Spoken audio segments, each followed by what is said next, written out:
On behalf of the House Democratic Caucus, I want to thank all of you for being here today, and particularly the members of the media who are here to cover this event.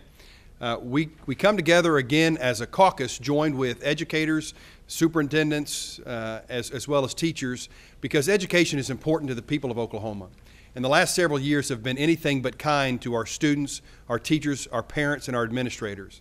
To put it bluntly, we've had enough. It's not just the House Democrats who've had enough. Our educators, the people who are charged with educating the future of Oklahoma, our children, they've had enough. We've seen a system over the last several years in which budget cut after budget cut has been handed down to our public schools. The numbers have been repeated over and over again. We've cut our public schools. These leaders, the governor and the legislative leadership in this building, have cut common education by over $200 million. In the same time, they continue to pass down unfunded mandate and all new high-stakes tests. We came together last week and said, we've got to do something about the third grade reading test. There's a solution. They've yet to address it. We'll talk about that more shortly. Now we come to a situation where they're talking about expanding charter schools. We don't have enough money to fund the schools we have now, but apparently the governor and legislative leaders want to expand and build more schools. We're absolutely frustrated by it.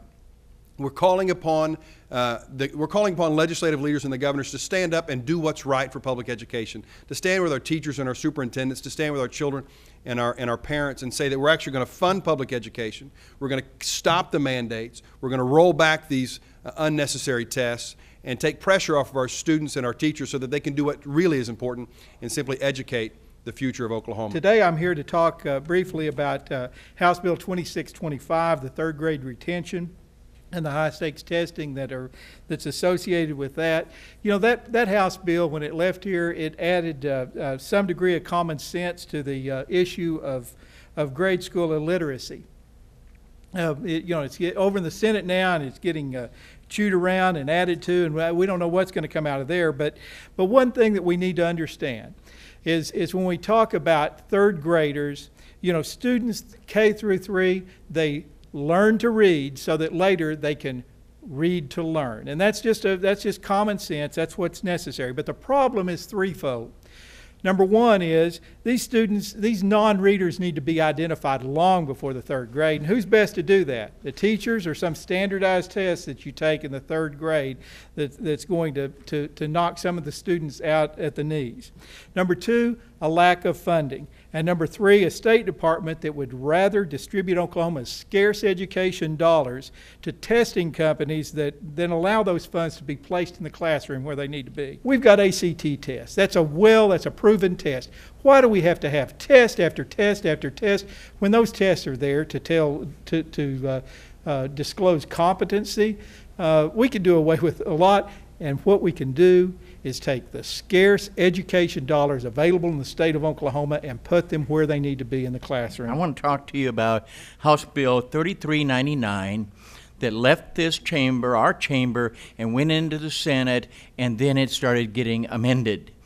Now what this does and what has happened is, very concisely, it does away with the pass objectives. And normally when I'm in a small group, I'll have those pass objectives about 400 pages, about that thick. And about this time when I say they've been deleted, I'll throw them out there, but I didn't want to do that for the effect.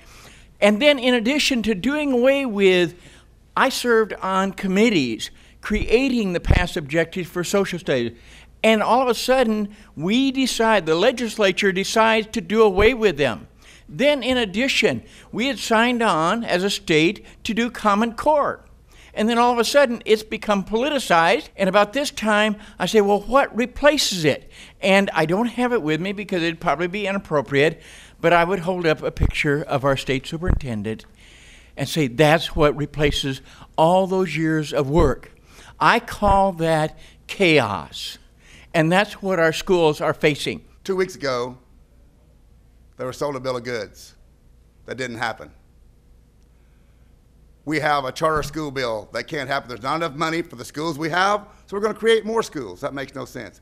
We overtest our children. The parents know that. The children know that.